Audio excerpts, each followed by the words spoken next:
मानव शरीर में 80 to 90% बीमारियों की शुरुआत पेट से ही होती है और वो तब जब आपके द्वारा खाए गए भोजन का ठीक तरीके से पाचन नहीं होता या फिर आपके खाने का तरीका गलत होता है। यानी कि अगर आप अपने पेट को, अपने डाइजेस्टिव सिस्टम को समझ लेते हो तो आपको कभी भी कोई बड़ी बीमारी होगी ही नहीं। आज कुछ भी हो जाए, एक बार इस वीडियो को अंत तक जरूर देखिएगा, क्योंकि ये आपके बॉडी को, आपके शरीर को स्वस्थ रखने में बहुत मदद करेगी। तो सबसे पहले हम लोग ये समझते हैं कि हमारे पेट में भोजन का पाचन किस तरीके से होता है और वो किस तरीके से सड़ने लगती है। हम में से अधिकांश लोगों को ऐसा लगता है कि खाना हमारे पेट में पचता है, लेकिन सच्चाई तो ये है कि खाना पचने की प्रक्रिया हमारे मुंह से ही शुरू हो जाती है। जब खाना आप अपने मुंह में डालते हो तो यहाँ पे दो काम होता है। एक तो आपका दांत खाने को छोटे छोटे टुकड़े में तोड़ने का काम करता है और दूसरा आपके मुंह में मौजूद लार खाने को सॉफ्ट और मुलायम बनाकर पचने में आसान बनाती है। अब आपने खाने को अगर ठीक तरीके से नहीं चबाया है तो खाने को सड़ने का पहला गलती अपने मुंह से ही कर चुके हैं। खाना लगभग 25 सेंटीमीटर लंबी आहार नली से होकर पेट में पहुंचती है। आहार नली के आखिरी सिरे पे एक गेट की तरह होता है जो कि खाने को नीचे उतारने के बाद अपने आप ही लॉक हो जाता है ताकि खाना आहार नली से दोबारा ऊपर जा ना पाए। अब जब खाना आपके पेट में आता है तो यहाँ भी आपका पेट दो अहम कामों को अंजाम देता है। पहले तो आपका पेट HCl नाम का एसिड छोड़ता है, जिसे हम लोग पाचक रस के नाम से भी जानते हैं। जो खाना आप खाते हैं उसमें कई सारे पोषक तत्वों के साथ साथ कई सारे बैक्टीरियाज भी मौजूद होती है, जो कि काफी हद तक आपके शरीर को नुकसान पहुंचा सकती है। इसीलिए आपके पेट के द्वारा छोड़ा गया एसिड खाने में जितने भी उपस्थित बैक्टीरिया होती है उसे पेट के अंदर ही मारने लगती है। और जब लोगों में ऐसा नहीं होता है तो उल्टी और दस्त जैसी समस्याओं का सामना करना पड़ता है। फिर ये पाचक रस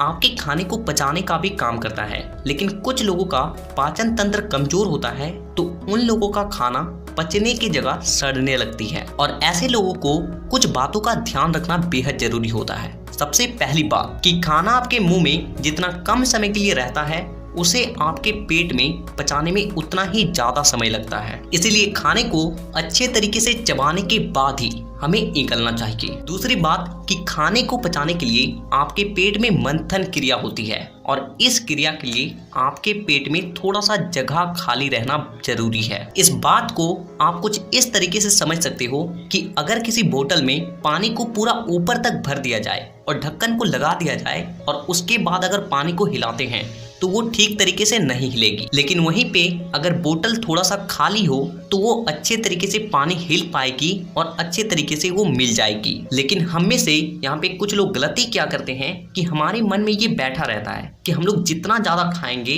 हमारी बॉडी उतना ही ज्यादा जल्दी बनेगी, और इसीलिए वे अपने पेट को पूरा भर कर खाते हैं। और इससे होता क्या है कि उसमें मंथन क्रिया नहीं हो पाती है और जिससे पाचक रस उसमें अच्छे तरीके से नहीं मिलता है और वो भोजन लंबे समय तक वहीं पे पड़ा रहता है और जिसकी वजह से वो भोजन पचने की जगह सड़ने लगती है। इसीलिए आपको इस बात का ध्यान रखना है कि आपको कभी भी एक बारी में अपने पेट को पूरा भर कर नहीं खाना है। तीसरी बात कि हमें कभी भी एक साथ बहुत अलग अलग चीजों को नहीं खाना चाहिए, क्योंकि हर खाने को पचाने के लिए अलग अलग तरह के पाचक रस की आवश्यकता होती है। और जब एक ही बार में आपके पेट के अंदर बहुत अलग अलग तरह का खाना जाता है तो आपका पेट कंफ्यूज हो जाता है कि उसे कौन सा पाचक रस रिलीज करना चाहिए, और जिससे होता ये है कि उस खाने को पचाने के लिए पेट को बहुत ज्यादा मेहनत के साथ साथ बहुत ज्यादा समय भी देना पड़ता है, और जिससे हमें बहुत लंबे समय तक भारीपन और बेचैनी सा महसूस होने लगता है। चौथी बात कि चीनी से बनी चीजें आपके पेट में जाकर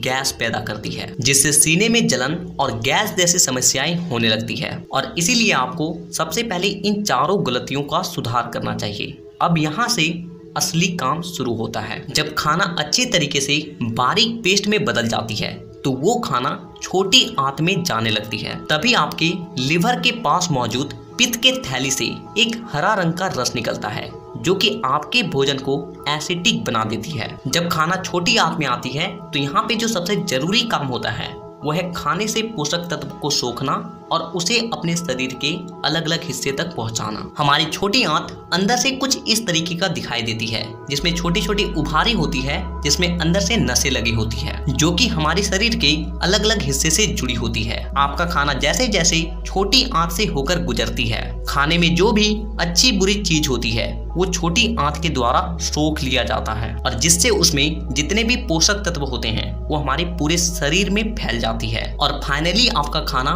बहुत लंबा सफर तय करने के बाद जो बेकार चीजें बचती है उसे बड़ी आंत में भेज दिया जाता है। और यहाँ पे भी आपको कुछ बातों का ध्यान रखना बेहद जरूरी है। सबसे पहली बात कि जब बचा हुआ खाना छोटी आंत से बड़ी आंत में जाती है तो उसे यू टर्न लेकर ऊपर चढ़ना होता है। और आप ये जानते होंगे कि किसी भी चीज को ऊपर की ओर चढ़ने में ज्यादा बल लगता है। जो लोग बहुत ज्यादा चलना फिरना या फिर एक्सरसाइज वर्कआउट करते हैं उनके शरीर में तो ये काम बहुत ही आसानी से हो जाती है, लेकिन जो लोग दिन भर एक जगह बैठकर काम करते हैं उसके लिए ये काम मुश्किल हो जाता है। और इसीलिए आपको पूरे दिन में 20 से 25 मिनट फिजिकल एक्टिविटी किसी भी तरीके का जरूर ही करना चाहिए। आप चाहे वर्कआउट करें, एक्सरसाइज करें, रनिंग करें या फिर कुछ भी करें। और दूसरी बात कि आपके भोजन को बाहर निकालने के लिए फाइबर बहुत ज्यादा जरूरी होता है। फाइबर ही वो चीज है जो कि आपके पचे हुए भोजन को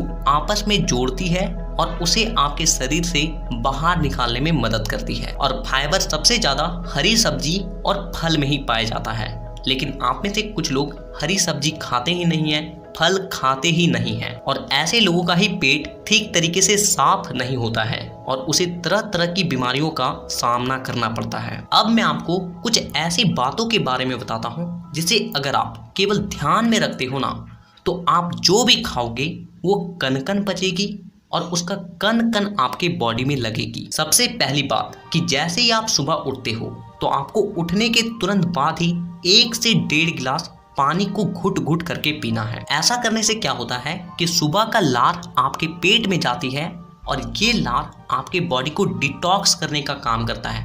आपके शरीर में जितनी भी गंदगी है उसे बाहर निकालने का काम करता है। आप में से बहुत से लोग लार को बहुत ज्यादा मामूली चीज समझते हैं, लेकिन इसी लार के ऊपर अष्टांग हृदय पुस्तक में 1800 पन्ने लिखे गए हैं। आप सोच सकते हो कि लार में कितने ज्यादा औषधीय गुण होते हैं। दूसरी बात कि खाने के तुरंत बाद पानी कभी भी ना पिए। देखिए, जब हम लोग खाने के तुरंत बाद पानी पी लेते हैं तो हमारे पेट में जो पाचक रस होता है वो बहुत ज़्यादा पतली हो जाती है और जो कि हमारे भोजन को ठीक तरीके से तोड़ नहीं पाती है, और जिससे हमारा भोजन पचने के बजाय सड़ने लगती है और इसी से हमें गैस, अपचन, कब्ज जैसी समस्याओं का सामना करना पड़ता है। इसीलिए आपको खाने के तुरंत बाद पानी कभी भी नहीं पीना चाहिए।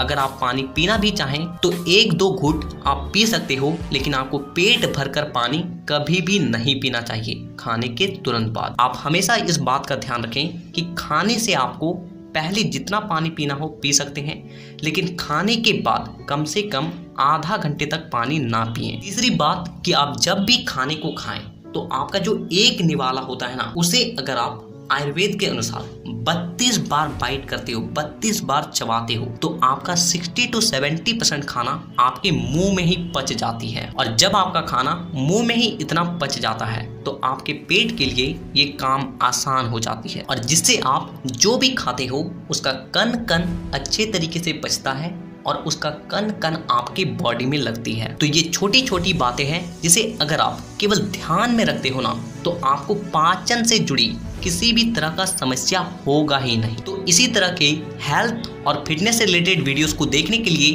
चैनल को सब्सक्राइब करके बेल आइकन को दबाना बिल्कुल भी ना भूलें, ताकि अगली वीडियो मैं जब भी लाऊं आपके पास वो वीडियो सबसे पहले पहुंचे। तो वीडियो देखने के लिए दिल से धन्यवाद।